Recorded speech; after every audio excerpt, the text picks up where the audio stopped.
Sunday, man. I know you're nervous for the Rams, but you got to be a little enthusiastic after being there. Bro, that game atmosphere was ridiculous.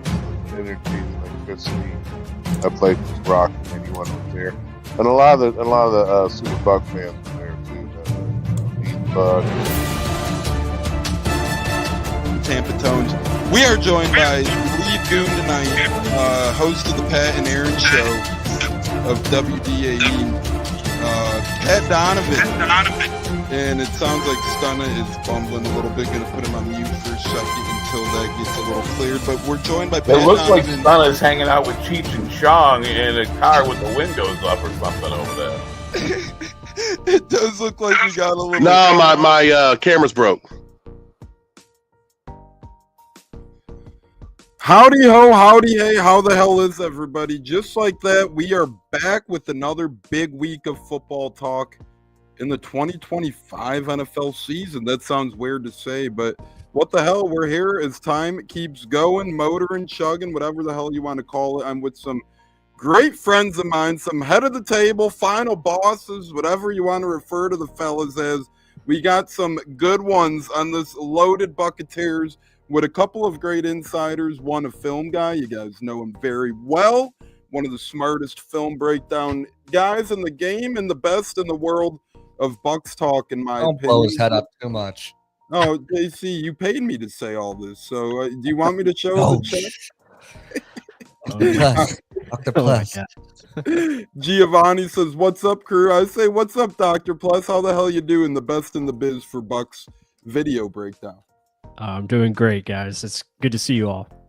Yeah, good to see you, as it's a busy time of year for all of us, and the millions and millions with JCL, and as he is feeling himself with his Rocky Balboa t-shirt on, Dwayne The Rock, JC The Rock Allen, Johnson, whatever the hell you want to call him. JC, how the hell you doing, buddy? We're doing good. We're doing real good, man. Some things happen in my life. We're moving past it. Forward, looking for that future outlook there. But I started coaching my son's team, which is awesome. We're in draft, free agency, combine. I can complain, but I won't. Well, we hope you don't complain, because we love you here, brother. Anytime you're on someone's pod or the radio, it's always a good time. So I'm sure whatever uphill battles you are facing, you're just knocking them out. Real Bucs talk. Haven't had me on at all, man. Oh, jeez. Wow. Here we go. All right. We're having Elimination Chamber a couple days early here. It's not Plus's fault. It's Mark's fault. I keep saying bag, and he doesn't like me anymore. Hey, well, that is true. That's a nice thing about having a partner, though. Plus could attest to this. When in doubt, all the good stuff that happens, it's like me, and then that guy did it. That's why I point to J-Lo. So yeah, J-Lo, whenever we're in doubt, we're pointing to you, buddy. All right. All good. Good to have you fellas on. Like I said, I've enjoyed all your pods, man. You guys are just bringing so much excitement for the off season. Getting pumped. Can't wait, man. Great to have y'all on. Blood says, or not Blood, I'm sorry. You watched too many Blood Crips documentaries. Bud, our great Bud, says, what a quad box. I can't read today, man. Olivia says, wow, what a great squad. Yeah, I'm running on like 4 hours. I went to U of I, Iowa basketball last night. 2-hour drive home. Had to wake up at 6 a.m. for work. So, all guns blazing. And the tip-off was until 8 o'clock Central. Game didn't end until 11, but still a fun time. So, Who made you do that? What, myself, man. I'm in sports, like Stump the Schwab. I feel like him sometimes because I'm just not as smart as him. But, as big of a sports nut as him. I'll go to, if you ask me to go to a, Little League baseball game on a Tuesday, I probably won't go. But if you ask me to go to a Big Ten basketball game on a Tuesday, I'm there. All right, ladies and gentlemen. So good stuff. Lots to talk about today. Before we get our claws on the combine, more so, get to some of these rookies, well, soon to be rookies, I should say, prospects, proper terminology out here. That's what we do here. Put your pinky up and we talk bigly. But regardless, a lot of stuff happening, fellas, including a move that many seen coming but until it became official, maybe not so. Jordan Whitehead and the Bucs officially seem to be parting ways. I guess Mike Garafolo left the door open a little bit with his wording, or with Jason Light's wording, I should say. But JC, we're going to start with you here, then we'll get to Dr. Plus. Jordan Whitehead, started the year on fire last year, it seemed. A big welcome back. Everybody was on top of the world. The Bucs, Whitehead, it seemed to be a great fit. He wasn't really making too much money at the end of the day either, but the season went on. His play fell off a little bit. Then he got hurt on the field. Then he was about to come back, and then a car accident derailed the remainder of his season. Hopefully not his career, but definitely the remainder of his season. JC, thoughts on the Jordan Whitehead situation? Is this the outcome that you expected? Oh, absolutely. As soon as I mean, you go back to last year when he signed his deal and we got the terms and agreements, I said that this is for the Bucs, this is a very low risk deal. They're giving him $4.5 million up front, no guarantees next year. If something doesn't work out, they can move on from next year, save cash and cap. That's what happened. Jordan Whitehead, heck of a guy. We love Jordan Whitehead as a person. As a player, you were excited because you knew what he could bring as a big hitter. Didn't really fill that role as much with the Jets, but worked on his coverage. And we all remember that, opening game against, I think it was the Jets, where he had 3 interceptions in their game and only had one more after that. But, okay, now maybe he's got some hands. And he started off the season, I would like to say he started off the first game at least with with some hope that, okay, maybe this guy, he was full sent him on a blitz. He made big stops in the run game. He's obviously a sure tackler, and that pretty much followed through most of the season, except towards the end there were some missed tackles. But again, the play, as you mentioned, it wasn't consistent throughout the season, especially in all areas you're looking for. He was supposed to be better in coverage. First 3 games showed that. The rest of the season did not show that. So it's one of these things where I totally get the move, right? You're saving money against the cap. You don't even know if he can come back right now because he's dealing with the neck injury. And if it sounded like, might have to be like fusion or something going on there. So you don't know if he's going to be in football shape. So it's one of these things where, makes a ton of sense. I expect the next shoe to drop, before free agency and Jamel Dean, which could be awkward. I'm going on a cruise with him in a couple of weeks. So actually not even like 8 days. So, he gets cut on the cruise. JTS will be on there, and it pretty much sounds like they're moving on from him, from everything Todd said. So it could be a little bit of an awkward time there, but it makes a ton of sense. I can't cut him a little slack just as I do Zion, and I'm sure Plus watching the tape, you probably noticed the same thing. Towards the end of the season when Zion started to drop off and when Jordan came back and his play was really spotty, the combinations they had to use in the back end, whether Antoine Winfield Jr. was out, nickel cornerbacks are out, starting cornerbacks are out. I felt like that really played a big role, not on Zion, but on Jordan as well with their drop off.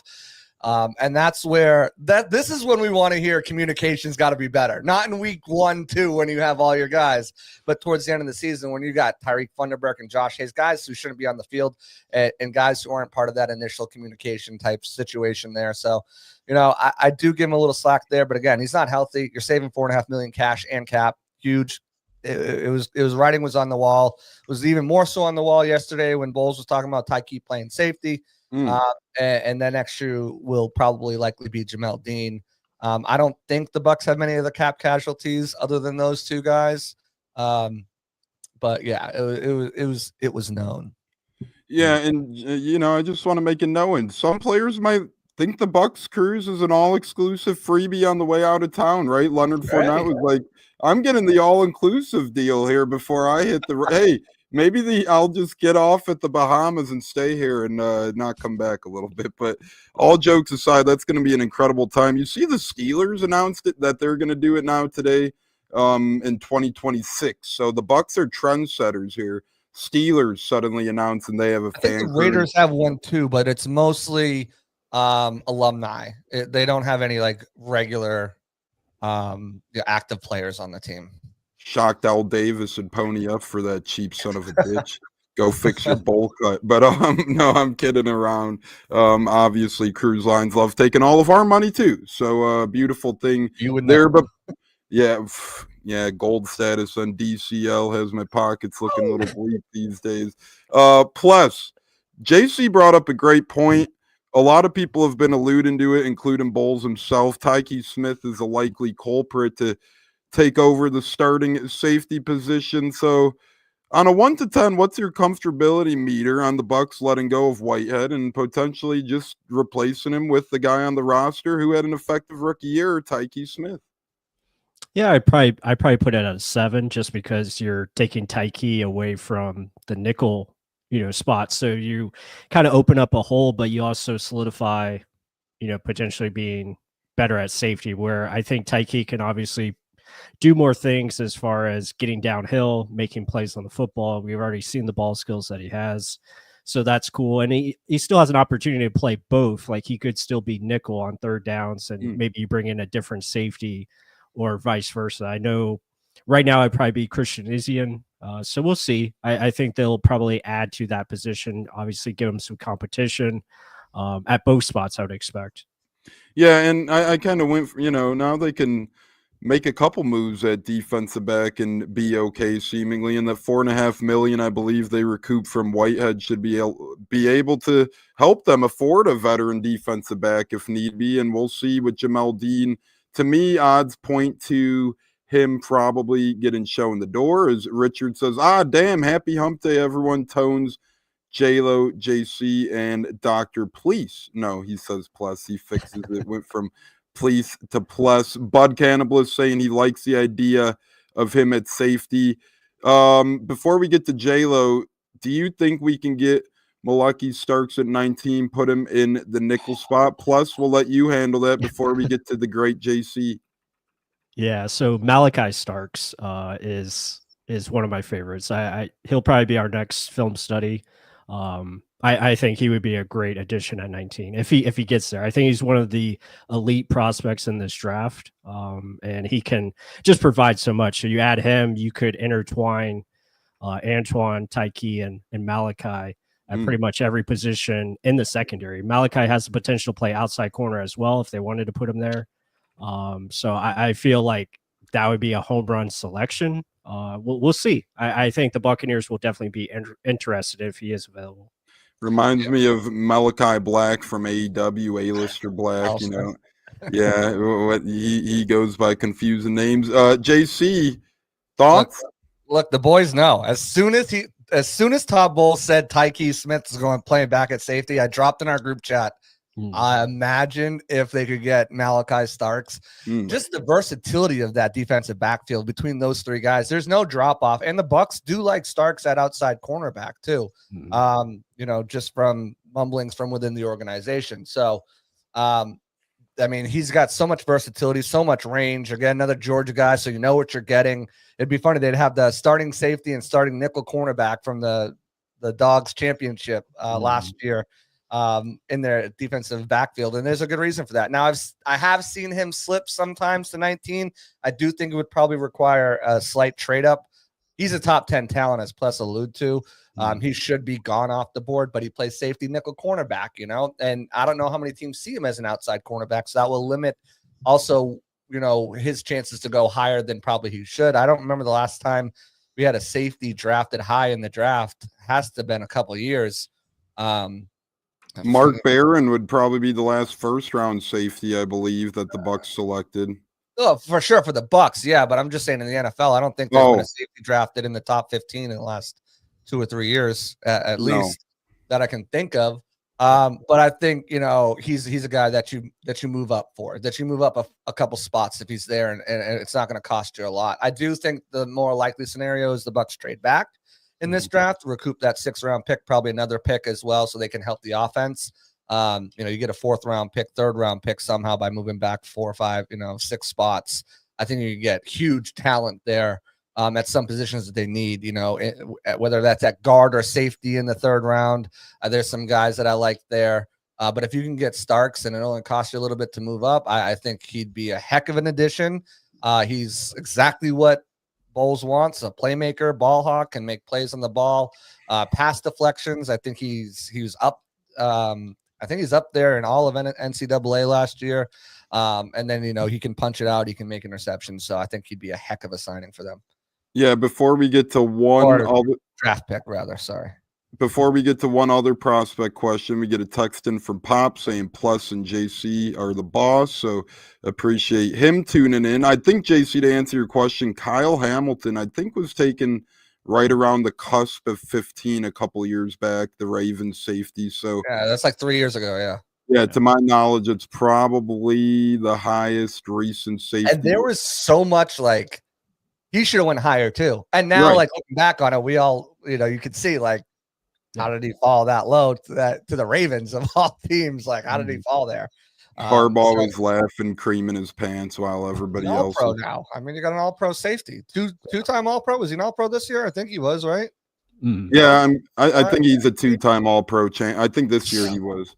I think Jamal Adams was the one before him that was probably top 10. Obviously, that was like the most recent top 10 outside of him and Sean Taylor, which was years ago. Right. Kind of, and we got a question, or J-Lo, I know we'll get you in here shortly, but now we get Gabe Taylor, brother of Sean Taylor. Anyone watches tape from Rice, it seems like. So, plus you mentioned Sean Taylor. Now we get a question about Gabe Taylor. Any chance that you guys were able to even claw at the surface of Gabe Taylor? I haven't. Yeah, I haven't dove in yet to Rice football.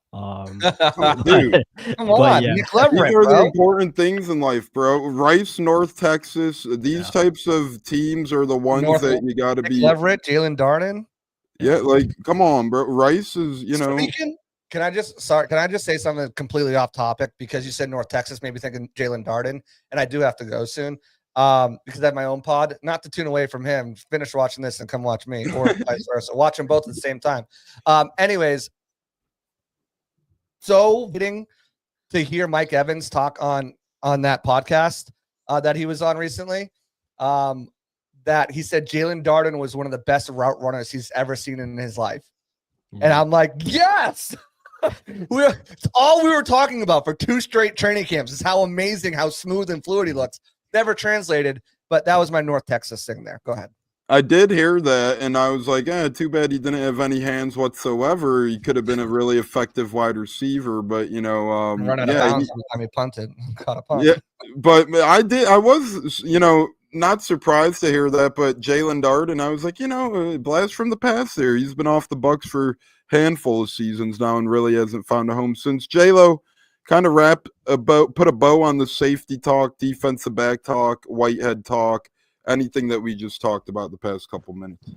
I just wish Whitehead the best, speed recovery, on his next journey, whoever picks him up, or if he comes back here, you never know. But I do like starts. I think I agree with both JC and Plus. And he's 6'1", fits the size profile too. No, absolutely. You kick around the Georgia player. I just feel like, we've hit pretty well with the Georgia players. I think it'd be a good fit if he's there or we have to trade up to get him. I mean, Light's done it before. He's traded one spot to get Tristan, and look how that panned out. All-pro tackle on both sides. So trading up 1 or 2 spots wouldn't be bad, and like JC said, wouldn't cost much. But I'm also all for trading back too. Gaining some more draft capital. That's what Light's bread and butter is. He likes to get more draft capital. So, but I'm all for either starts or whatever. This draft to me too, J-Lo. You make a good point because it's so uncertain. This draft, the top 15 picks could go so many different ways. You don't really have that guaranteed top 5 even that you normally have in an NFL draft. So I could see this playing out like crazy. JC, I know you don't have a ton of time left, brother. Sadly, you have your own pot. What the hell? Like blowing us off for your own show? Bro, you don't do Wednesdays. You do Tuesdays. Come at me, bro. Again, I had a Big Ten basketball game. Oh, pre-March Madness basketball. Hey, whatever, bro.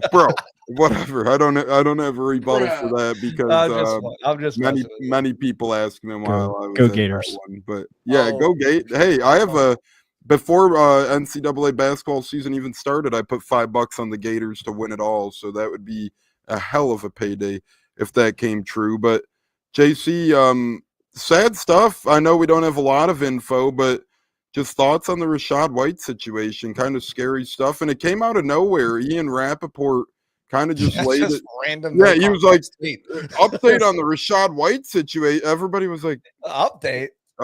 This is the update, bro. Nobody knows what the hell's going on. And the Bucs did not saying it's relatable at all, but they did have a player's house getting broken into earlier this year in the string of robberies where you seen Burrow get robbed, Mahomes get robbed. Maybe this ties in, maybe it doesn't. But JC, kind of scary situation regarding Bucs running back Rashad White. Yeah, before I touch on that, I'll give you one more safety name before we go on there. Andrew Makumba from Texas, 5 interceptions last year. He's a playmaker. He can play up. He can play down. There is some definitely growth that's needed in his game, but if they want to take a safety in the 3rd round, I like him. As far as Rashad White and the robbery thing, I've done my due diligence, and no one's talking about the robbery. I don't even know if whoever got robbed brought it up to the team, like to his teammates, like in the locker room, because I've talked to people on both sides of the ball. They're like, who was it? I was like, I was hoping you'd tell me. Like, I don't know. No one really. It was like, was it you? And he's like, no, it wasn't me, big dog. I was like, all right. And then as far as Rashad White, I kind of feel like I have a feeling, just knowing him, like our relationship off the field, I kind of have a feeling of what it could be. So it's not anything like dangerous or anything like that. Devin Tompkins just went through this extortion thing last year. He got cut from the Bucs in the offseason because of these domestic violence things came up, and it was proved that making stuff up. And whether it's domestic issue or something like that, Shad's going to be fine.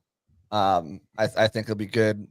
But when you get money, people from your past come around, and if you don't help them out and they've got information on you, not to say that anyone does on him or anything bad like that, but we've seen this time and time again where an athlete comes into money, especially if they're from the inner city or something like that, and maybe done some things in his teen years not so proud of, didn't get caught, and people can come around and try to. Yeah, before we get your final word, JC, I want to get Plus's thoughts on Rashad White quick. Then we'll go to JC before he bounces out. But I will say this. I have a good buddy, a frat brother of mine, to piggyback off JC's point. He's not an athlete, but he was a congressman, an Illinois congressman. Not a thing to be proud of, but regardless, he was an Illinois congressman. He lasted a good 40 hours in office before somebody dug up his past. And again, it wasn't even a terrible thing, a heinous thing, but money is thrown on the table, rumors circulate, and let's just say he does have a Wikipedia page out of it, and I think he has the record for the shortest time spent as an Illinois congressman in the history. So kind of cool there, but things happen in a hurry, man. You don't know what the hell could be dug up. Plus, quick thoughts on the Rashad White and break-in before we let JC rudely leave us. Yeah, no, I'll just echo what JC said. I mean, you just hope Rashad is going to be fine and everything works out. Obviously the police is involved and they'll handle it. Yeah, JC, thoughts as you got to run, brother. Thanks for joining us. Wish we could have done it longer, but you're a coach, you're a wrestler, you're a lucha, you're a podcaster, and Bud brings up a great point. Baker was robbed by his own damn family, so that is true. Yeah, it's crazy. But yeah, obviously, I wish I could stay in longer. Especially when I'm on, and then you throw Plus in. I can't afford both of you guys, though. Right. So. I feel bad. I'm a long talker. Plus is like, shut the fuck up. Let me say something. But now I have to go do this. I got the wonderful Josh Capo coming on over at Pirate Parlay. So we'll have him get some cap analysis and some draft talk. And we'll, of course, have you guys on later down the line. Maybe talk some free agency. Definitely talk some tape with Plus. Maybe I'll get Mark on, try to both on at the same time, try to mend some fences there. I don't know. We'll see. But yeah, we're in full swing. Combine's going. We got drills tomorrow, boys. Let's go. More interviews, we'll be filling out. We've got boots on the ground there for both of my platforms, Bucs Game Day and Sick Podcast, filling me in with all of the formal interviews, informal interviews, stuff like that. And I'm gonna text off to the side here, a little something, nugget I can treat you guys with, like I did with Levante the other day. Just to clarify, Levante David is not at the combine, but his camp and agency is. So I know some people wrote like, "Oh, Levante's there. They're doing." No, he's not there. He's not going to the combine, but they are going to have a conversation, which is a good news. So, I know Levante is not going to play anywhere else. So if they're having dialogue, then that means they're working on a situation to bring him back. So huge plus for the Bucs. They only need to fill one spot. I do think they filled that through both avenues, the draft and free agency. They are very high on Savasier Dennis, but they also need to plan for life after Levante. I feel like they probably signed someone. There's names thrown out. Dodson's a name. Jerome Baker's a name. Ernest Jones is a name. Sherwood up with the Jets, so I really like him, but we'll see what his price tag is. Then they'll throw a draft pick. Obviously, me and Plus have been screaming about Pooh Paul for the last couple months now. Really like him as a prospect. There's nothing that he can't do, and I feel like with any inside linebacker you get, it's going to be a couple years. I feel like his trajectory might be a little bit faster, but if you're looking at Schwechlinger or Bassa or even Jahad Campbell or Jalen Walker, like those guys you can use in other ways. If you're looking at pure inside linebackers like a Schwechlinger or Bassa, I wouldn't expect them to be, breakout stars like the dude from the Packers and Peyton Wilson were for the Edrin Cooper and Peyton Wilson were for the Steelers. But you never know. Those guys usually take time. I think Chris Paul is the closest guy you can get on day 2. That's a plug and play guy. But again, depth is the name of the game. I feel like this offseason, don't expect big name signings. They might sign a big guy here or there for like $30-40 million overall, but don't expect big contracts. I think Jason Light is really going to channel his inner Bill Belichick. And when they're right there on the cusp, what they did was they flooded positions with veteran depth. Instead of spending $10 million on a wide receiver, they brought in $3 million wide receivers. Let the best man win. And I feel like Light tried to do that a little bit last year, bringing in Bryce Hall and bringing in, some quality depth. But I feel like Thomas. Yeah, this is the year that they really flood these positions with depth, especially on the defensive side. So if injuries do happen, they have legitimate backups that are not playing Antonio Greer and Tyreek Thunderberg in meaningful snaps in meaningful games. Kayvon Merriweather really kind of came on towards the end, but they got kind of lucky with that one because that could have went either way because before he was released went to Detroit, his play was very spotty. So we'll see. Those are my thoughts. We'll get more into those, obviously, over on Pirate Parlay. Again, get your phone out, get your computer out, watch us both. And we'll talk about all that stuff and more. We're going to be banging out some good coverage here. And Abraham, I love that, but I think that's a trade back situation for me, unless he just blows up the combine. So got to run. Appreciate you guys. We'll be back. Chamber winners. Chamber winner. CM Punk. Alexa Bliss. It's not going to be a Bliss. It's going to be Io Sky, and it's going to be CM Punk. Hey, tell Josh thanks. I mean it. I'm not fluffing people up. He's one of the best cap guys in the game. So have fun, people. Fluffer. Well, fluff these nuts, buddy. I gotta go. Later. All right, fluffer. Thanks, JC. The great JC Allen going on to his podcast. So once you guys are done here in about 30 minutes, go over to JC's podcast and hang out with him and the great Joshua Capo from Pewter Report going all over the NFL Combine. Speaking of over the Combine, plus Jason Light and Todd Bowles did speak yesterday. Couple interesting things were said, and we saw one of them play out today with Whitehead, Tyke Smith thing kind of holding true. I think both of them said some other good things, interesting things as well. Seems like Todd Bowles was more than open to knowing he has a game management time problem. He kind of alluded to that. A couple other things, Jason Light, I thought it was kind of funny. You could tell a little hesitancy towards Cohen still, but said time heals all, yada, yada, yada. But, on actual combine stuff or on actual roster structure, did their comments stick out to you, or what of their comments, I should say, between Light and Bowles stick out to you, so to speak, at the NFL Combine? Yeah, I think it was pretty obvious. Like, they know they have to address the defense. And I think they made that pretty clear. They have to address defensive depth and overall pass rush. I think that's what they were looking at, or at least discussing. Todd Bowles, he's like, we have to be better rushing with 4. We have to get more playmakers on that side of the ball. Talking about secondary and also linebackers. So pretty much hit on everything that we've discussed over this offseason so far. They understand, okay, we need edge, we need linebackers, we need secondary. And that was pretty much what I took from it. And, there's a couple other things. Obviously, I think we all agree Chris Godwin's going to be back. And with the Jordan Whitehead news, I think that was just continuation of what we heard with Tyke, potentially being, the new safety. So, yeah, I'm not surprised by any of it. Before we bring in our great brother A-Cat's joining us now. Cats, JC just left. We're still joined by the great Dr. Plus. So we have about 25 minutes to keep digging in here. J-Lo, quick thoughts on Plus's recap of Lights and Bowles comments? I mean, to me, it sounds like they're in the zone. They're focused on what they need to do to put the right team together for this upcoming season in 25. I feel last year we were robbed with injuries, and I feel like they know what they need to do to get the defense where they need to be. I trust in Light. I know he's going to make the right moves. Bowles, he seems very humbled. He seems, to me, low-key pissed off how the secondary played last year, but that's last year. But long story short, I think we're going the right direction. They're hearing both their press conferences. I'm very motivated that a lot of great moves are going to be made for this team to make a run next season.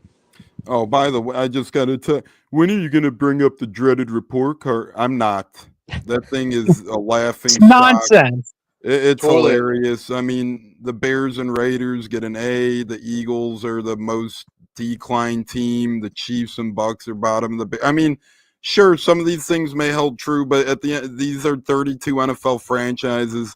All pretty much have state-of-the-art facilities, a lot of good stuff. I know they could probably fix some stuff, but this is nothing new either. It seems like every year people act like this is new. Oh my God, the Bucs ranked this. They have like the past 5 years. So whatever, man. You read into that report card if you want to. Cats, what's up, brother? How the hell you doing? And welcome into our combine / talking about Whitehead's release, Rashad White. Yeah. And his situation. So what's new with you, brother? Yeah, my heart goes out to Rashad White. The Whitehead news not surprising to me. I hope he's okay physically.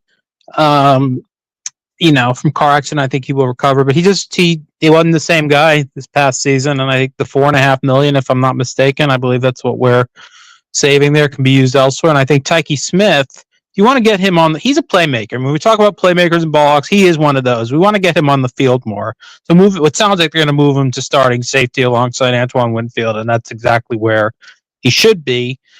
As far as Godwin, I'm listening to Light talk, and it sounds to me like he's playing things close to the vest, almost. And you have to do this, even though it might seem a little, say, underhanded.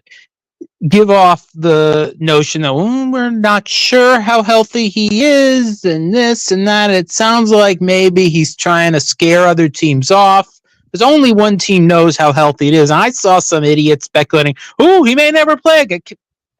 I'm going to go out on a limb and say that's not the case, but I think that's what he's doing. I still believe Chris will be back, but that's what and you all can tell me if you see it the same way as I do. That's what Light is trying to get at here in his comments regarding Chris. Yeah, it kind of reminded me of the same thing with Mike Evans when he was about to hit free agency, right? That both sides said all the right things without ruining their side of the bargain. It's just common negotiation tactics. We learned last week that there was minimal progress, but a little bit of progress as they helped reach a new deadline with the dead cap hit money, all that stuff. So between Levante's camp, as JC alluded, his camp, not Levante, he's at the they're at the combine, not Levante himself, but his representatives. Godwin news last week. To me, these are good telltale signs that Godwin and Levante will surely be back in Bucs uniforms in 2025, where to say. But if you guys are watching on Buccateers podcast or Real Bucs Talk YouTube channels, make sure you hit the like button, subscribe to either or both channel, turn the notification bell on, then you can see the great Dr. Plus, whenever he does a film study or goes live, you could see J-Lo, myself, and Katz over here on the Buccateers. And you guys miss JC Allen for better or for worse. Like, he was rude, said he had some other podcast to do or something. I don't know. The guy, he acts like he goes on every radio show and podcast in town or something. I don't know. It's crazy. No, you guys could really catch JC on literally anything and everything. It's awesome. And Dr. Pless, you're making your rounds too. I saw you on the Loose Cannons the other night. You were on Pewter Report. So, you know, you're right up there with JC on most appearances in town, my friend. Speaking of appearances, Plus, I want to ask you this on, you know, these interviews the Bucs have lined up. I think hard to keep track with how many in particular have been announced exactly, but I feel like there's been a couple of days of guys that said they've either met with the Bucs or they've had formal interviews, but whether they just met with them formally or informally, Dr. Plus, what of these know-ins have caught your eye to this point? It could even be, you know, Mike Green and his new legal status. But what over the last couple, not that he's in trouble now, but he's had a couple cases in the past where, you know, but what have you heard at the Combine? Anything anyone surrounding the Bucs, interviews-wise, Mike Green-wise, that kind of raised your eyebrows and shocked you? No, I mean, not really. I mean, they're gonna meet with everybody. I mean, they're gonna talk with everyone. You know, I know a lot of people, they get on Twitter and they're like, oh, well, this guy met with who, and you know, met here and all this, but they talk with every prospect. And right now they can only meet. They're meeting with defensive line and linebackers because that is what's for tomorrow. You know, that's who's doing the drills. So tomorrow, when other positions come in, they'll meet with those guys and they'll continue you know, to chat with everybody. They're going to meet with quarterbacks. They're going to meet with all positions. So it's not like, because, you know, people, I think, forget that a lot of this, you're talking to players that you're most likely not going to draft, but you're getting that information for the future. You know, when this guy becomes maybe a free agent, maybe we'll be interested in him at that time. So it's all about looking at for now and then also keeping your eye down the road. So yeah, there's really nothing shocking. I mean, I like the names that have been reported. Obviously, those are, you know, obviously Jahad Campbell is a big name. You look at the pass rusher Donovan Ezeraku. You know, I think he's in contention for that 19th overall pick. So there's a lot of good things, but at the end of the day, they're going to talk with everybody there. Plus, I wasn't. This comment just chuckled me. JC is a Geraldo Rivera of Bucs Nation. That is funny. Geraldo he looks like the guy from Batman, you know, in the trilogy Batman, The Dark Knight Rises, and all those. Cleve and me, what it do, fellas? Just got done previewing Elimination Chamber and now joining the Best Bucs podcast. Yeah, we still got the great Dr. Plus, so you're in time. Plus, I do agree with you. Nothing really shocking to me all too much as far. Like you said, the Bucs do their due diligence always. They always meet with everybody. I remember the year, you know, Bryce Young was walking with the Bucs bag. Oh my God, Bryce Young is a Bucs bag, and it's like, yes, they got to talk with him. They got to talk. It's just like the Colts meeting with Deshaun Genti, even though they got Jonathan Taylor. It's like you have to meet with everybody, whether it's for now or down the road. Remember the great saying that the Bucs front office said, hey, they had a file on Baker Mayfield when he hit free agency from when they met with them at the draft and their draft evaluation and stuff. So perfect example right there. The Bucs front office meets with these players. It helped them sign Baker because they liked Baker when he was at the draft and all that stuff. So random question, but did the Richardson news of competition hit your guys' headlines as much as it did my Colts timeline? J-Lo, you're the Gator guy. Are Gators fans talking about this much or not really? Not really. I mean, it's not really shocking. He just hasn't been able to stay healthy, and he's just not consistent at times in certain games. And I remember they were mentioning that he was going to have some QB competition to help push him, kind of make him earn it. You know, so it's not shocking to me. I feel it's what's best for business for him. You know, sometimes you need a little push in competition. I mean, look at Trask and Baker Mayfield. I mean, yeah, we already knew Baker was going to win, but the fact to say competition, to me, I feel like it's going to help AR in the long run, and I think he'll beat out whoever they bring in. Plus, do you agree with J-Lo, or have you had the chance to, dig into Richardson at all, or what are your thoughts on AR-15? As Bud Cannibalist says, Chris Ballard is a problem, and I agree with that, whether it's Irsay or Ballard, but whoever's running the show there, to me, they're not attacking the right spots they need to attack in free agency. They're not really excelling at their draft picks. They've had a lot more misses than hits in recent years. Their tight end, me plus Katz and J-Lo would be a better tight end room than what the Colts got right now. So plus, what's your evaluation on the Richardson Colts situation?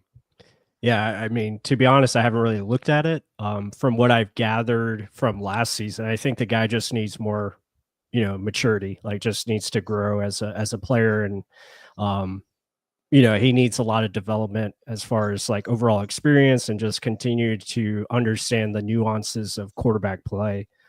So that's why you see like that up and down inconsistency. Like, the dude has so much talent. Like, there's tons of tools he has to work with, but it's really just him growing up as a human, becoming more of a leader, and obviously more developed as a quarterback. And those things can take time. And, you just hope they continue to put resources around him and, put faith towards him, because he was a 4th overall pick. You want to see that pan out if you're the Colts. Yeah, that is what sets a franchise back, is when a top 10, more specifically top 5, more specifically first-round quarterback does not work out. The Colts need this. I have faith in the guy. Like Plus said, I think he has the tools, just a little more time, just a little better coaching. I think it could get him there. Katz, do you have any thoughts on Anthony Richardson as a pro quarterback? And do you think he has a future with the Indianapolis Colts? I do. I think he's got the tools to succeed. Injuries, I think, have kind of derailed him. And like you were mentioning, I don't think they've necessarily surrounded him with the greatest offensive line. They have Quentin Nelson there. Jonathan Taylor's a heck of a back. They've got Michael Pittman Jr. there, but I'm hard pressed to think of who else is there.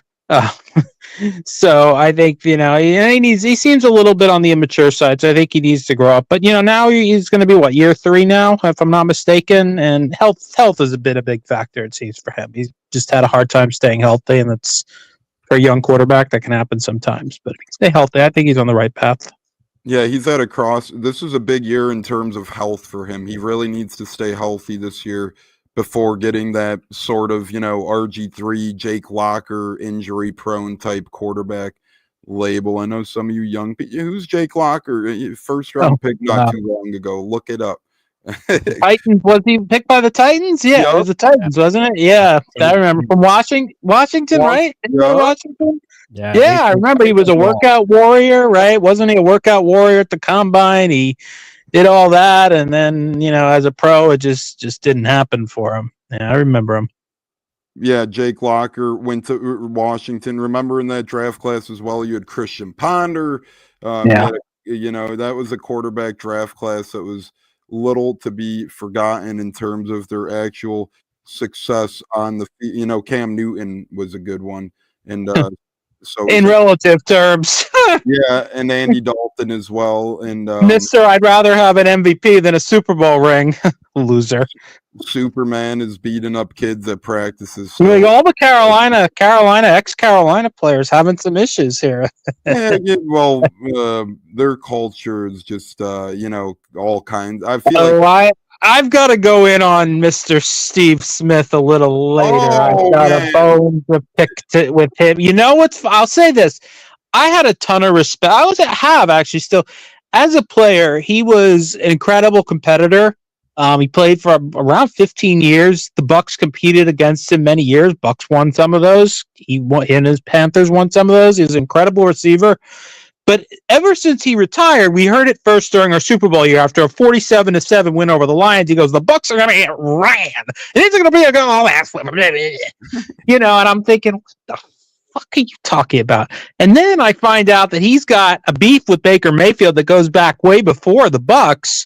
And he still has it because they asked him about it last year. He's like, I don't have a comment on that. So, now you've got some issues here, Steve, and I think Baker's doing just fine. Happily married, seemingly.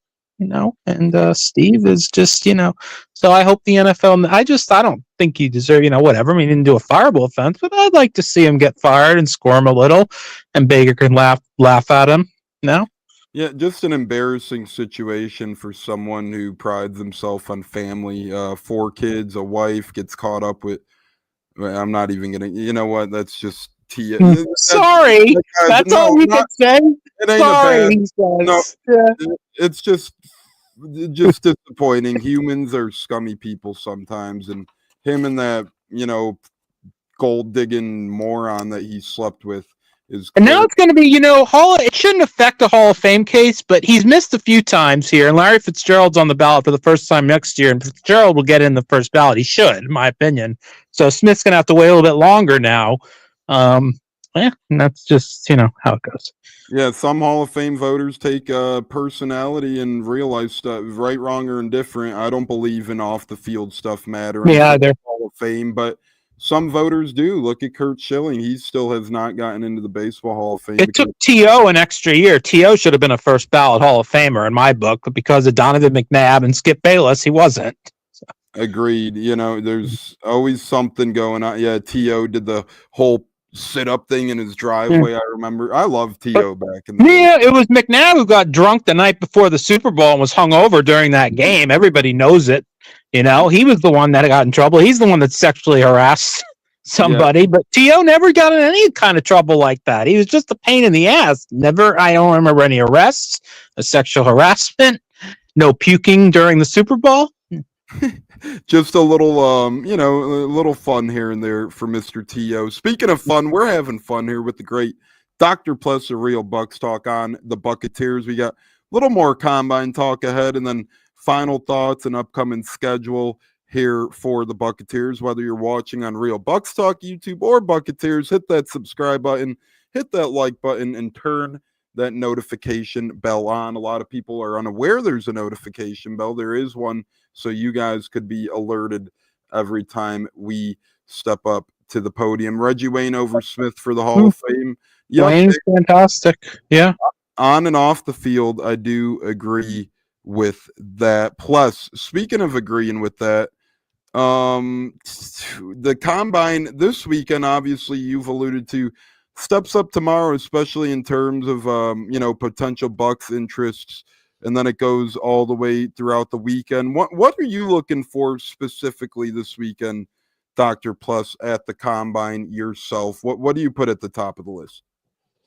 Yeah, I mean, so it depends on what position you're looking at. So for tomorrow, like defensive line and linebackers, so that has like your edge players, your defensive tackles, and then the linebackers. So yeah, you would like to see good athleticism in the 40. You want to see somewhere anywhere from 4.5 to 4.6 for your linebackers. The edge players, you really want to focus in on like that 3-cone drill. You want to see good agility, good quickness. So basically you're looking at that 10-yard split when you look at the 40-yard dash, and really just want to see how they move like in these drills. You want to see if they can pay attention to the directions and not get the drill incorrectly. So that's a big thing. But at the same time, it's not really the thing you put on the highest, I guess, of your lists. Like really it comes back to the tape. The tape is always going to lead all. So it's cool to see these guys in drills and do things on the field, but there's a lot that goes behind the scenes that we don't really get to see. And that's what matters most. It's the medicals, it's the interviews. But yeah, there'll be some certain guys that I'll be looking at, just seeing how they move. Like, we brought up Chris Paul Jr. earlier. Like he's a linebacker from Ole Miss. See how he tests, see how athletic he is. And that will be a big boost for his draft stock if he's able to put up good 40 numbers, good, broad jump, vertical, all that type of stuff. Same thing with Donovan Ezraku. Like those are two that I'm looking at, seeing how athletic they are. That's going to matter. And then always you have those surprise guys that like just blow you away, and you're like, wait a second, I didn't see that on film. And you have to go back and rewatch and see if you can find something, and see if something you missed out on. Yeah, and you make some great points. Plus, I think the combine is something for the fans to watch. Get to know these guys a little bit if you haven't yet, and then you kind of pick and choose who you want to break down. But the combine's just kind of scratching the surface as far as their abilities and agilities go. As you said, more medicals, interviews, getting to know these guys. But for those unaware, tomorrow, Thursday, is defensive linemen and linebackers. And this is what they do there: the 40-yard dash, the bench press, the vertical jump, the broad jump, as Plus mentioned, 3-cone drill, 20-yard shuttle, 60-yard shuttle. And then there's some position-specific drills that players participate in as well. Tomorrow is D linemen and linebackers. Friday is DBs and tight ends. Saturday, QB, wide receiver, and running back. Weirdly enough, probably the least important day for the Bucs is Saturday, actually, weirdly enough. And then Sunday, offensive lineman. J-Lo, thoughts on what Plus said, or kind of just the breakdown of the combine that lies ahead? No, I mean, pretty much looking forward to tomorrow, looking at some D linemen, possible edge rushers. Like, I believe Campbell, he'll be participating tomorrow. Is that correct, Plus? From Yes, Alabama? that is correct. Yeah, he'll be doing everything. So that's something I'm interested in seeing, because supposedly he went to Alabama as an edge, but then got turned to a linebacker, supposedly, I believe. So I'm looking forward to seeing how he performs. He's somebody I've been keeping a closer eye on as far as that goes. But it'll be interesting to watch, seeing these big ends, run the 40. It's always fun watching them run the fast speed, seeing a big boy like over close to 300 plus pounds, and he runs like a 4.7, 4.8, which is incredible to me. But I'm looking like forward when Wirfs was rocking and rolling. Oh my goodness, yes. I don't know how. So this day, I'll never understand why teams passed on him. How he made to that pick.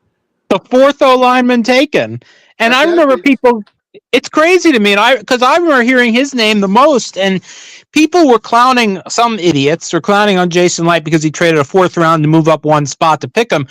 I think he did that because he was afraid someone was going to jump over him and pick it, and that's why he did it. And that's a bargain. I mean, the Niners, took the fourth round pick. He got Tristan Wirfs. He also traded a fourth for Gronk, and the rest I believe Antoine Winfield Jr. will be back to form. And at that point, those two guys, that makes a draft. I don't think the rest of the draft has much left from it, but those two, that's it. Are good from that. As Brian Hancock and Zach Johnson, Bucs by 30, are joining us on Facebook. But Cats, yeah, I agree. I think, and we barely gave up anything to move up as well. It'd be a little different if we gave up more to move up one spot. The fourth round pick, and for a generational guy, is probably, barring as long as he stays healthy, is probably going to be a Hall of Famer himself. I want to bring up something regarding edge rushers, by the way, if I may. Yeah. So Todd Bowles had some comments today, and it's funny because I was wondering when I opened the article, he said what I said on the last. Do you remember what I said about dropping edge into coverage? And JC was talking about, and I said, I think he's dropping his ends into coverage because he doesn't think they can actually win their one-on-ones and get to the quarterback. So he figures, well, they're not going to get to the quarterback. I'm just going to drop them into coverage and see if they can be useful. And it was very, in his own way, it's his way of saying, JTS, some of you other guys, you're not going to be back. You're not coming back because and it's unfortunate. Some will blame the coaching staff. I've seen that, say they're not developing their edge rushers right. Sometimes they're just not. They're just not good. The pick is not a good pick. JTS, I mean, maybe he'll go elsewhere and do. I don't see it. Braswell to be decided. Diaby, I know he was saying Diaby could have had 15 sacks. You can miss me with that. I don't want to hear could have, should have. I mean, he had 3.5. I'm not knocking the guy. Maybe he will have 15, but I don't. No, you could say could have, should have, could have had, But the point is I think, he knows as much as, when he had real pass rushers, he wasn't dropping them into coverage as much. He was doing it like, a lot of teams do. I think he also had, I remember he had Devin White then who could blitz. Now he doesn't have a blitzing middle linebacker, and maybe Jahad Campbell becomes that guy. I would love Jahad Campbell. I think he's a stud, one of my draft crushes. Interested to see his combine. Speaking of, we got a fun question from Olive. J-Lo, we'll start with you. Out of the 40-yard dash, bench press, vertical jump, broad jump, I'd love to see J-Lo in a 3-cone drill. 20-yard shuttle or 60-yard shuttle, J-Lo. Which of these are you putting on the line for yourself? I say the bench pressing. I kind of like that. Kind of intrigues me, especially for people that like to work out. I say the bench press. Plus, are you a 40-yard dash guy, a bench presser, a 60-yard shuttle, maybe a little 3-cone drill, broad jump action? Where are you headed? I'm going to do the vertical because that takes the least amount of work. All I have to do is jump, which probably won't be very good. But yeah, I'm good on the other drills. Like, just let me see how high I can jump and just prove that white men can't jump. So yes, something that hasn't been seen, but very doubted, But give me the 40-yard dash, damn it. I'm not going to run a fast time, but damn it, I could use a little running in my life. So let me put on the running shoes. Could you defeat Rich Eisen? I'm taking down Rich Eisen, baby. I would take down Rich Eisen. If he ever wants to smoke, you know where to find me, Rich. Well, actually, you probably don't. But regardless, if you want the smoke, we could make it happen. Katz, that leaves you, my friend. Where are you going? So far, we got all different answers. We got the vertical. I'd do the vertical, too. That's what I would do the vertical as well. I think J-Lo did the vertical into outer space with his screen. He's like hearing these combine drills, and he's like, I'm good. There he is. Now we're playing Brady Bunch. And well, there he goes again. So not really sure what's going on there. We're going to have to ask him to keep his hands up where we can see him next time he comes on because he's having some shenanigans. But we're like the Brady Bunch moving around, bopping around right now. Fire the damn cannons, Bucs 78 says, fire the damn cannons. Go Bucs, go Bucs, go Bucs. Speaking of go Bucs, upcoming Buccateers will be live again Saturday, breaking down the combine here yet again, 9:30 a.m. Central, 10:30 a.m. Eastern, Saturday. Get your coffee ready. Get a nice little bagel with cream cheese. Join us here on the Buccateers as we'll be here. We'll be live and ready to roll here as we continue to pick apart the combine. Speaking of combine, plus kind of put a bow on combine talk for us for tonight. Big couple days ahead. I know you're probably going to have your hands full breaking down a lot of video, and I'm sure you have people requesting all kinds of prospects like Sean Taylor's brother earlier. So, there ain't no rest for the weary here, my friend. Kind of put your final thoughts on the weekend that lies ahead or anything that we may have talked about in the previous combine days of interviews. Yeah, I think obviously the combine's a fun event. It's a cool watch. Mostly what I look for is like the news that surrounds the combine. Usually you get a lot of trade free agency rumors that come about over the weekend. So I kind of stay tuned to that. But like you mentioned, I'm going to be doing a lot of tape work. I've talked about Malachi Starks. He'll probably be our next film study as I continue to get into the secondary players. So we kind of started at edge and linebacker. Now I'm going to try to shift gears towards the secondary a little bit more. But yeah, so much more to do as we build up towards that draft weekend that will be here before we know it. It just seems like the days continue to get shorter and everything goes faster. So yeah, got our hands full, but it should be fun. I think a lot of fans enjoy this time of year. It seems like the combine is kind of like the kickoff to the off season, because you have free agency shortly after. I think we're 2 weeks away from free agency. So yeah, it's a fun time to be a fan of, the NFL and obviously Bucs fan as well. You're not lying when you say time's flying. It'll be 5 years since we signed Tom Brady. Yeah. 5 years, half a decade. Come on, man. That seems like Gruden would say, come on, man. As Cleveland me says, this foursome is awesome. We just need Gruden. But damn it, I hate how fast time goes. But you're absolutely right. Every day goes by a little quicker. It seems like we're at the draft every year. It literally seems like we were just breaking down last year's prospects. And the year before that, their prospects. And it's just insane. But, hey, maybe we could trade up a spot or two for Abdul Carter. That shouldn't be too much to ask for. And, maybe God, he'll I would love to fall. have that guy. That guy's a beast, man. Inside joke. Cats, what say you kind of put a bow on the combine? What are your thoughts? It kind of is a quote unquote kickoff for the 2025 offseason? You know, I kind of count the coaching carousel.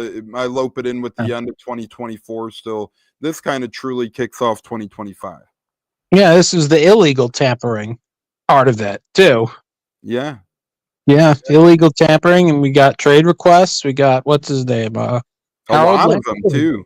We got Harold Landry, of who is an edge rusher. I don't know. Maybe. I heard Jonathan Allen. Did I hear that right? Yeah, Why Jonathan Allen? Why is he requesting a trade when the Skins are? I call them. I think Commanders are more so telling him, "Hey, man, we got Payne, we got Newton. Yeah. You know, Newton's only on the second year of his rookie deal, so they probably figure if they could move his, you know, he has quite the cap hit. I think it's like 18 million or something. Yeah. Oh, I see. So all those guys will be cut. Like trade request basically means we're going to let you go. That's what it's going to come down to. So those guys will be free agents soon enough. Do you think? What did Landry do last year? Did he have a down year? I don't remember now. He's been kind of up and down. I was looking at his tape earlier this morning, and a lot of his sacks were, you know, manufactured, you know, because of Jeffrey Simmons and just his attention that he draws. Still a good edge rusher, good get off, has all those, you know, traits that you look for. Maybe he does better in a different situation. So, you know, it's been kind of up and down for him, you know, over the last couple of years, and he's just not worth I think he gets 17.5 million per year over the next 2 seasons. They're non-guaranteed. That's a lot. Yeah, they're non-guaranteed, so he can easily be cut, and I think he gets a more friendly contract, you know, for a different team. I think a guy that I'd like to see the Bucs. I saw it written by 49ers fan, but it stuck with me. Guy that would only cost very little in terms of draft capital would be Leonard Floyd. I'd like to see the Bucs acquire him. It was a good idea that someone else had, and I was like, you know what? Yeah, I think he had 8.5 sacks last year. He's pretty much just I believe he's more of a situational pass rusher now. He could still get after it. The Niners would, they'll probably release him ultimately, or you could get in front of it and give him a 7th round pick. His cap hit, I don't remember, was probably 10 million. Maybe you asked them to retain some salary, but to me, that would give the Bucs a real jolt right there. You know, it's kind of funny before we get to J-Lo's combine thoughts. It's like Jordan Schultz of Fox Sports, which he follows me, by the way. Shout out to you, Jordan. Him and Rappaport are like in a little battle right now on Twitter. It's cracking me up. Like over the about Matthew Stafford. Yeah, it's like Jordan Schultz is like pretty persistent on, hey, this is planned, and then Rappaport and Pelissero are pretty persistent on, dude, they both just live there. It was a coincidence. To me, I know something like that ain't all too coincidental is all I'll say. You know, I believe in everything happening for reasons, sure, but I find it a hard time to believe Stafford and Brady just magically ran into each other and had some kind of little powwow. Not saying Rappaport isn't being credible here, but I just find it a little hard to believe. Now, on the other side, Jordan Schultz got duped once this offseason by saying that Robert Saleh arrived in Jacksonville while Liam Cohen was there, and that kind of got debunked. So these things are very hard and very tricky, but just two insiders kind of beefing a little bit about this. J-Lo, I think you have a house up there too in Montana at the ski resort. So put a bow on the combine talk and the Stafford talk as well. Final thoughts on the combine, J-Lo. I mean, the combine's going to be interesting. I think we're going to learn a lot more about some of these prospects, or even prospects we didn't even think about talking about, you know, when you see them flash on the combine, which will be interesting. As far as the whole report you were talking about, whatever. Yeah. But I'm excited for the combine. It'll be interesting to see which future Bucks going to be there. Maybe it might be somebody the Bucks didn't even talk to. Remember Canty when he got drafted, he said he never talked to Bulls or Lights. So it could be any of these guys, any of them. I think the funniest account on Twitter too, because they're such a buffoon, and you know, half their headline, Dove Kleiman, which probably is a fake person, but listen to how hilarious this tweet is worded. Just in, and this was yesterday, the Patriots are toying with the idea of making QB Joe Milton available via trade. per Greg Bedard. And then he puts Milton has the potential to be a star QB1. Which, okay, I guess any young QB has the potential, but he's pretty much hyping him up like he's the next guy for a team. It's like, Dove, shut the hell up. You're probably AI generated anyways. He's on the Pats payroll, I think. If he's saying that, he's on their payroll.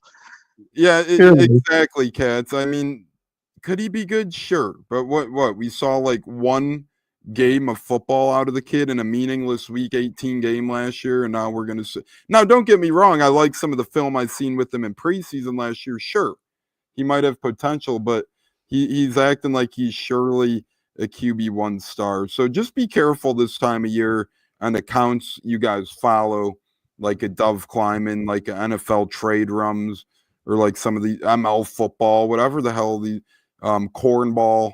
That's all I'll say there. But whoever you might get duped by, watch out, because these people are out there duping for sure. But before we got to put people on the payroll, we don't got much time left here. My final combine thoughts are I'm excited. It's Todd Bowles. I'm excited. I'm excited for this shit, man. I'm looking forward to seeing some highlights. Is what you always have, like one wide receiver run like a 2-2 in the 40-yard dash, and it's like everyone's like, this guy's the next holy shit, they're unbelievable. Then they turn out to be nothing. So it's always funny to see people get overhyped from the combine, but I'm here for it. Let's remember, I know it's a different sport, but Kevin Durant had like the worst bench press in NBA combine history. So, you don't always weigh in to the combine all too much. Yeah, Jay struggling a little bit there.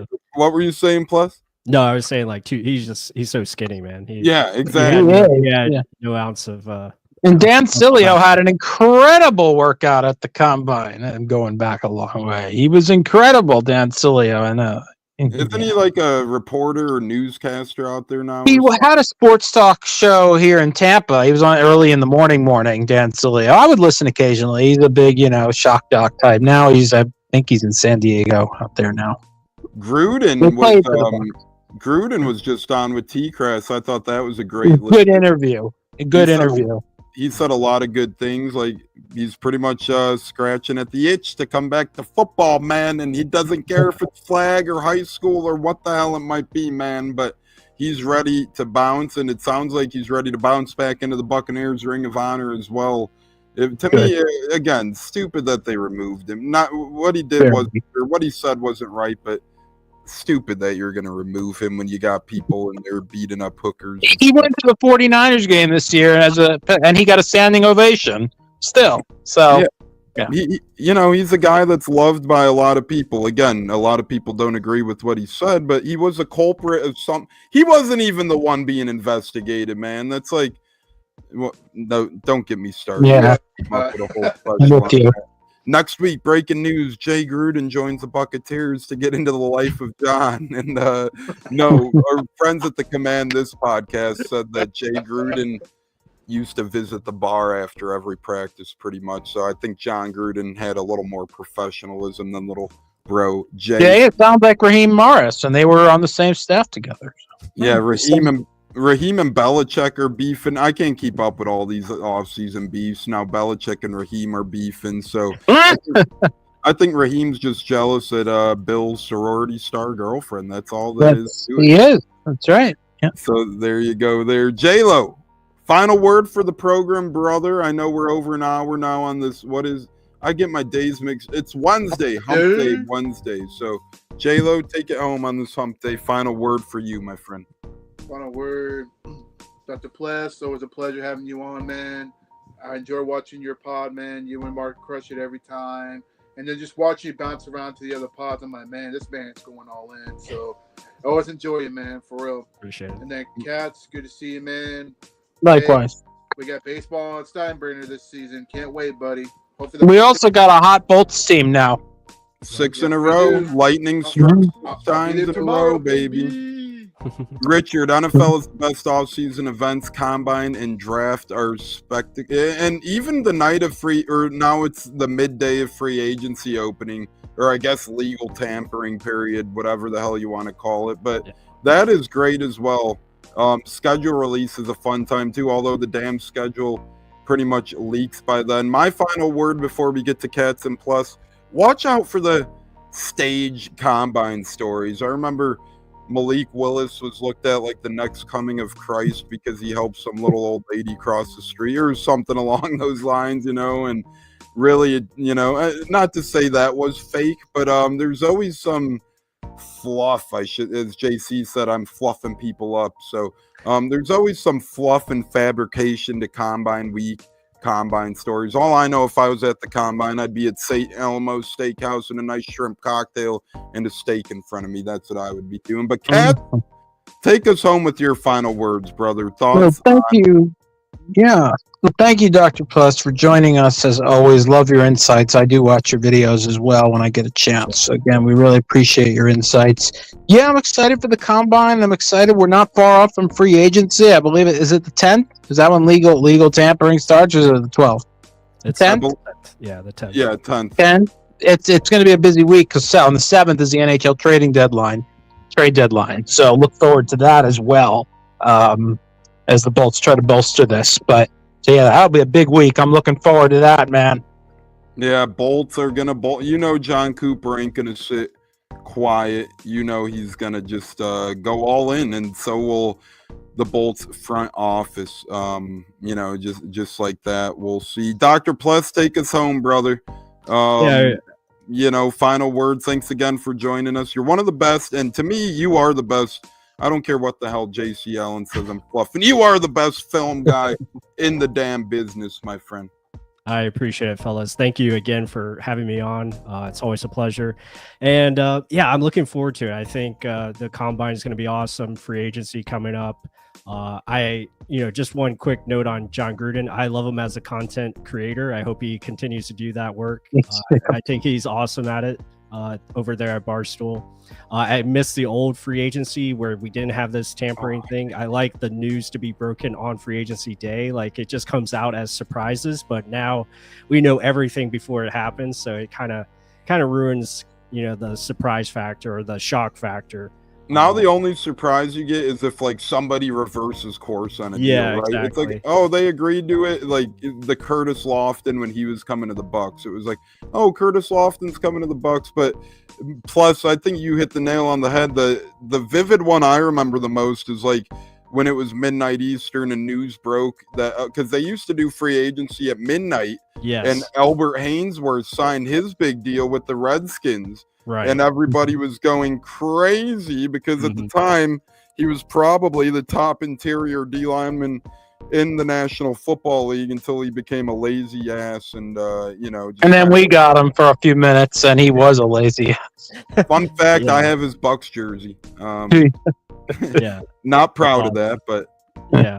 I had an Alvin Harper one, so Nice. Yeah, the one that sticks with me with like just free agency theme was Vincent Jackson when he signed, the 5-5-5 deal that he got to, obviously honor Josh Freeman, and obviously that was a good thing for a little bit, but 5 years, 5-5-5. I'll never forget that, man. I remember I was like, this guy's already awesome, man. VJ coming to the Bucs, and at the time that was a rarity for the Bucs to get that type of offensive star power free agent, and VJ I remember was highly sought after, highly coveted out there, and little do we know he helped form Mike Evans' future and the things VJ did on and off the field. So Bucs specific, that's a great one, my friend. I didn't think of that off the top of my head.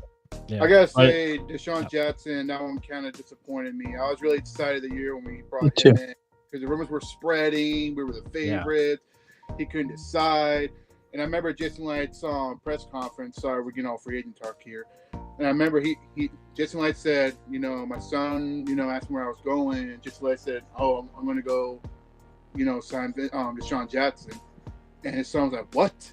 Deshaun Jackson, he's my favorite player in Madden, whatever. So anyway, even though it didn't work out with him here, but that got me excited during free agency because I was a big fan of his.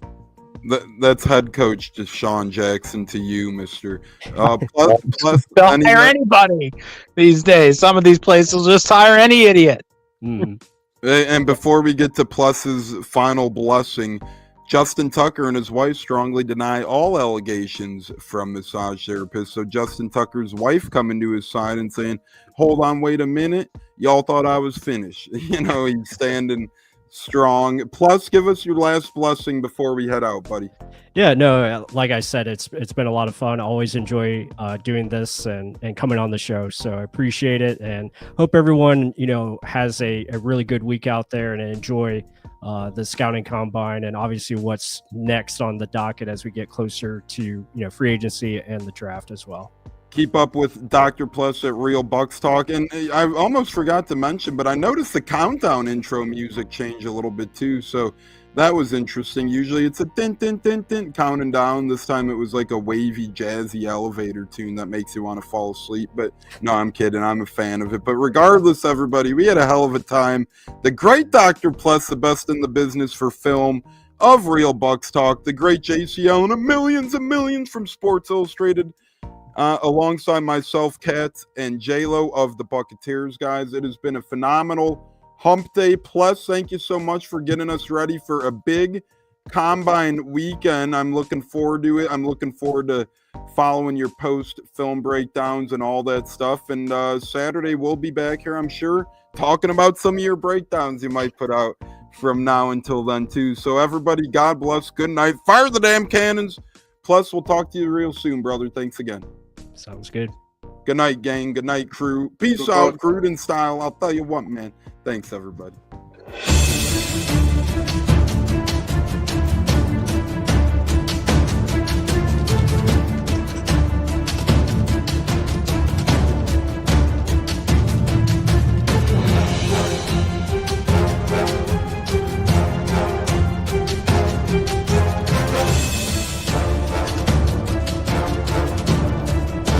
Game on Sunday, man. I know you're nervous for the Rams, but you got to be a little enthusiastic after being there. Bro, that game atmosphere was ridiculous. The energy, the electricity. That place was rocking. Anyone was there, and a lot of the Super Buck fans were there too. Mean Bucks. Tampa Tones. We are joined by Lead Goon tonight, host of the Pat and Aaron Show of WDAE, Pat Donovan. And it sounds like Stunna is bumbling a little bit. Going to put him on mute for a second until that gets a little cleared. But we're joined by Pat Donovan. It looks like Stunna's hanging out with Cheech and Chong in a car with the windows up or something over there. It does look like we got a little... No, my camera's broke.